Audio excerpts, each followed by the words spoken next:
네, 지금 들어온 속보는 외환 당국이 구두 멘트로 달러 원 상승에 대해서 역외에 중심으로 투기적인 요인이 있는지 면밀히 점검을 하겠다. 그러니까 보고 있다는 얘기죠. 뭐 개입이나 뭐 이렇게 과도한 뭐 극단적인 발언들은 잘 안 합니다. 보통은 이제 스무딩 오퍼레이션, 그래서 자연스럽게 시장에 동화돼서, 일본 같은 경우는 좀 강하게 멘트를 하는 경우가 있는데 우리나라는 뭐 그런 경우는 별로 없죠. 하여튼 지켜는 보고 있고 여차하면은 개입은 하겠다. 예, 요 얘기 나오면서 환율이 1340원대 위에서 가다가 지금 1340원 아래쪽으로 살짝 내려오긴 했습니다. 그런 정도. 그러다 보니까 코스피가 한 자릿수 이내로 조정폭을 좀 줄이는 형국입니다. 자, 일단은 뭐 지금 한숨을 좀 돌리고 있으니까 이럴 때 이제 좀 깊이 있는 분석을 통해서 공부를 좀 해봐야 되겠고, 건설 건자재 쪽 한번 들여다볼까 합니다. 애널리스트 코너고요. 도움 말씀 주시기 위해서 신영증권 리서치 센터 박세라 애널리스트 나와 있습니다. 어서 오세요. 안녕하세요. 네. 자, 시멘트 업체들 이미 예고된 바 다음 달에 가격을 또 올린다고 합니다. 올해 들어서만 세 차례 가격 인상인 것 같은데요. 이렇게 가격을 올리는 이유는 당연히 이제 자재 값이 오르니까 좀 더 풀어주시면은. 네, 정확히 말씀드리면 작년 7월에 한번 가격을 인상을 했고 네. 올해 2월에도 이제 한번 가격을 인상을 했는데 벌써 또 9월 달에 추가 인상을 예고하고 있는 상황이어서 거의 1년간에 세 차례에 달하는 가격 인상을 지금 시도를 했다. 시멘트 역사상 이런 일은 거의 처음이지 않을까라고 생각이 드는데요. 네. 아마 그 배경에는 모든 분들이 다 아시겠지만 유연탄 가격이 너무나도 급등을 했기 때문에 원자재 가격에 대한 부담이 이제 판매 가격으로 전가가 되고 있는 상황이다. 이렇게 좀 판단이 됩니다. 유연탄 같은 경우는 지금 시멘트 제조 원가의 거의 대부분을 차지한다고 보시면 되는데요. 이제 시멘트를 소성하는 과정에서 필요한 연료입니다. 네. 근데 이거는 대부분 100% 수입을 하고 있는 거고 저희가 대부분 호주산이나 아니면 동부가 유연탄을 수입을 하게 되는데 작년 평균 가격은 통당 한 80달러에서 100달러, 비싸면 100달러다라고 했는데 지금은 이미 평균 가격이 200달러 후반대이고 호주산 같은 경우는 아직도 300달러 선에서 내려오고 있질 않은 상황입니다. 하지만 이 유연탄 같은 경우가 최근에 천연가스 가격이 여전히 고공행진을 보이는 것과 좀 무관하지 않은데요. 결국에는 천연가스가 발전용 연료로서 너무 비싸다. 그러면 대체 연료로서 또 이 석탄을 찾게 되는 상황이 있기 때문에 네. 아무래도 유연탄 가격이 하반기에는 더 빠질 거다라는 생각보다는 아무래도 좀 불안정하지 않겠느냐 이런 우려들이 시멘트 업계 전반적으로 좀 반영이 되고 있는 거고 그런 우려감이 이제 판가 인상으로 이어지고 있는 것 같습니다. 네. 정부의 물가 관리에는 사실 비상이 걸렸겠군요. 그렇다고 정부가 뭐 강제로 규제하거나 뭐 권고할 수는 있겠지만 업체들은 나름대로의 그 이익을 추구하는 게 목적이기 때문에. 자, 그렇다면 시멘트 가격이 오를 경우에 시멘트를 판매하는 시멘트 회사들은 실적이 좋아지는가요? 네, 거의 이 시멘트라는 게 거의 완전 대체재에 가까워서 네. 기업들 간의 큰 차이는 사실 없습니다. 그러니까 절대적으로 판매 가격에 좀 의존하는 구조이고 각 회사별로 원가 구조에 따라서 이익률이 달라지는 정도의 소폭 차이만 있을 뿐인데요. 따라서 시멘트 가격 인상은 시멘트 기업들 모두에게 공통적으로 매출 상승과 이익 상승으로 귀결되는 가장 중요한 팩터 중에 하나입니다. 따라서 가격이 인상이 되어야지만 이익률도 개선이 된다라는 논리로 간단하게 보셔도 될 것 같은데요. 그래서 이번에 가격 인상이 만약에 이루어지지 않고 유연탄이 계속적으로 상승이 된다면 사실 하반기 실적도 조금은 불안할 수 있겠다 이렇게도 보실 수 있습니다. 네. 8월 16일 날 정부가 8.16 대책을 내놨습니다. 올 윤석열 대통령 정부 들어서 첫 주택 공급 대책인데 250만 호 플러스 알파라고 하죠. 여기에 주목할 부분이 혹시 포인트가 있나요? 생각보다 주목해야 될 포인트보다는 약간 시장에서 조금 실망을 했던 포인트가 더 많았던 것 같은데 네. 하지만 저희 애널리스트 입장에서는 조금 긍정적으로 봐야 될 포인트도 분명히 있다라고 생각이 들고요.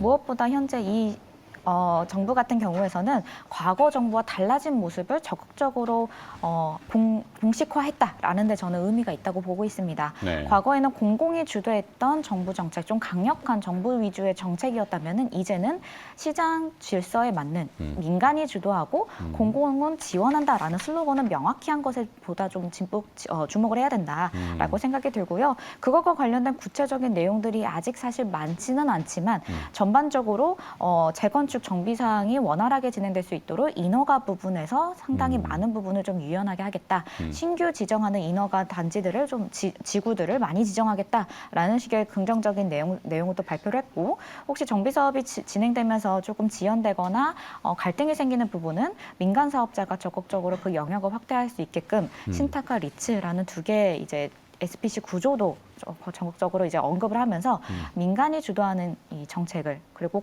원하는 곳에 원하는 수요를 만들겠다라는 부분을 명확히 했다라는 거는 지금 당장 뭐 중요했던 내용들, 예를 들어서 재건축 초과 부담금이라던가 일기 신도시에 대해서 약간 실망스러울 수 있어도 향후 5개년 동안 해당 정부는 민간을 상당히 긍정적으로 사업할 수 있는 환경을 만들어주겠구나라고 인식을 할 수 있는 그런 계기였던 것 같습니다.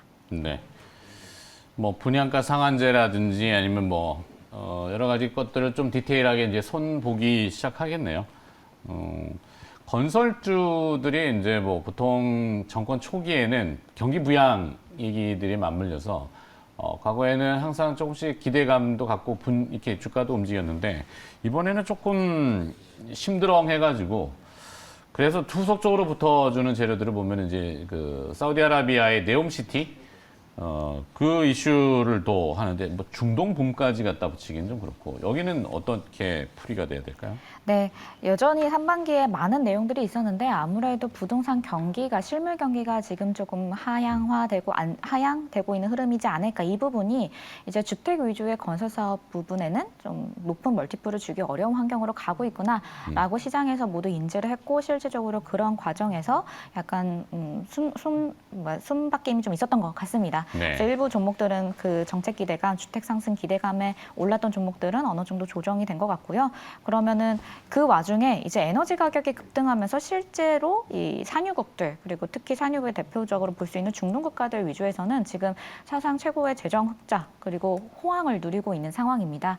돈이 많아지는 나라이들, 부국이 생기다 보니까 당연히 국가 위주 정책들에 돈을 많이 쓰게 될 것이고, 그 중에 하나가 이제 사우디 같은 경우에서는 비전 2030이라는 경제 개혁을 지금 하고 있는 상황인데요. 그 중에 대표 프로젝트가 이제 네옴 신도시 프로젝트입니다. 네. 규모만 해도 몇백조 원에 달하는 정말 어마어마한 프로젝트이고 거의 미래 도시에서 나올 것만 같은 그런 도시를 만드는 계획들을 지금 실행하고 있다라는 게 가장 차이점, 특이점이라고 볼 수 있는데요. 그래서 대규모의 이제 인프라, 항만, 교통뿐만 아니라 그동안 미뤄졌던 석유화학이라든지 그리고 여전히 수요가 부족한 가스 관련된 업스트림, 다운스트림 공정들, 또 하나 에너지 공급망 관련 이슈도 있다 보니까 원전 관련된 이슈들까지 같이 더해지다 보니까 전반적으로 해외 수주에 대한 기대감이 상당히 많이 상승을 하고 있는 상황이고, 상반기에 또 주요 우리 현대건설이나 삼성물산 컨소시엄이 실제 네옴 신도시 관련해서 수주도 하나 한 바 있다 보니까 이게 기대감이 아니라 앞으로 다가올 현실이다라는 부분에 대한 시장의 믿음이 한번 생긴 것 같습니다. 네. 그래서 관련된 업종들 그리고 기업들에게 전체적으로 조금 수급이 같이 몰리고 기대감과 함께 멀티플도 조금 상승할 수 있는 여력이 발생한 건 아닐까라고 판단하고 있습니다. 자, 중공업이나 플랜트 쪽 이런 이슈군요. 네, 맞습니다. 뭐 단순히 주택 공급 여기에만 국한된 것이 아니라, 근데 이제 제가 딴 생각하다가 4번 질문을 건너뛰어 버렸는데, 국내에서 아까 얘기했지만 건설주가 정책 기대감으로 상반기에 좀 주목을 받다가 심드렁해졌는데 다시 조금 이렇게 붐이 될 수 있는지, 뭐 주택 공급 이슈, 그다음에 네옴시티, 뭐 다른 또 어떤 이슈가 나올지 모르겠습니다만 지금 에너지 정책들이 나오잖아요. 에너지도 뭐 보면 태양광, 뭐 풍력, 원전 여기도 다 플랜트고 건설업체들이 들어가야 되는 거니까 그런 걸로 조금 주가가 견인될 수 있을지.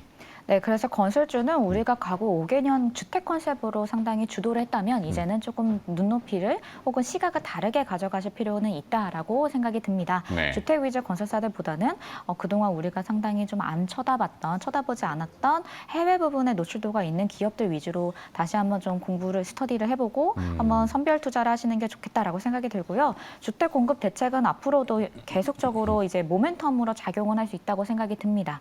긍정적인 뉴스들은 나올 수 있는데 있는데 어디까지나 그거는 이제 바텀에서 어느 정도 이제 밸류에이션을 회복할 수 있는 재료이지 이거를 주가를 전체적으로 리레이팅을 읽을 수 있는 재료는 아니다라고 좀 보수적으로 접근하시는 걸 추천드리고 오히려 이런 해외 수주 쪽에 모멘텀을 갖고 있는 회사들에게 선별 투자하시는 것들이 주가상에서도 조금 더 주목을 많이 받을 수 있고 시장에서도 역시 관심이 많은 분야다라고 생각이 듭니다.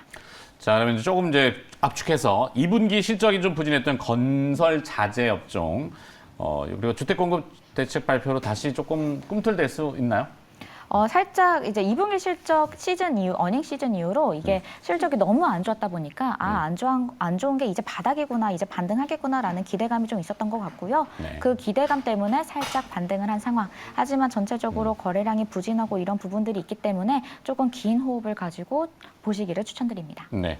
그러면 이 섹터 내에서 건설, 건자재, 시멘트 업종, 최선호주하고 투자 전략 정리해 볼까요? 네, 저는 꾸준하게 해외 쪽에 노출도가 있는 삼성엔지니어링과 현대건설을 최선호주로 같이 추천을 드리고 있고요. 건자재 같은 경우에서는 현재 판가를 전가할 수 있는 능력을 갖추고 있는 건자재 기업에게 주목을 해야 된다. 그래서 KCC와 쌍용 C&E를 함께 추천드리고 있습니다. 네. 삼성엔지니어링, 현대건설, KCC, 네, 쌍용 C&E. 맞습니다. 네. 삼표 시멘트가 성수동에서 뺐죠. 네, 삼표 산업이라는 레미콘 회사고요. 삼표 산업이 들고 있는 회사가 삼표 시멘트입니다. 거기가 현대하고 관계가 좀 사돈지간에 뭐 이렇게 그렇죠. 여러 가지 좀 관계가 있다라는 말은 있습니다. 네. 시간 떼느라고 부가 질문했습니다. 네, 감사합니다. 자, 신영증권 리서치센터에서 건설 건자재 커버하고 있는 박세라 애널리스트였습니다. 고맙습니다. 감사합니다.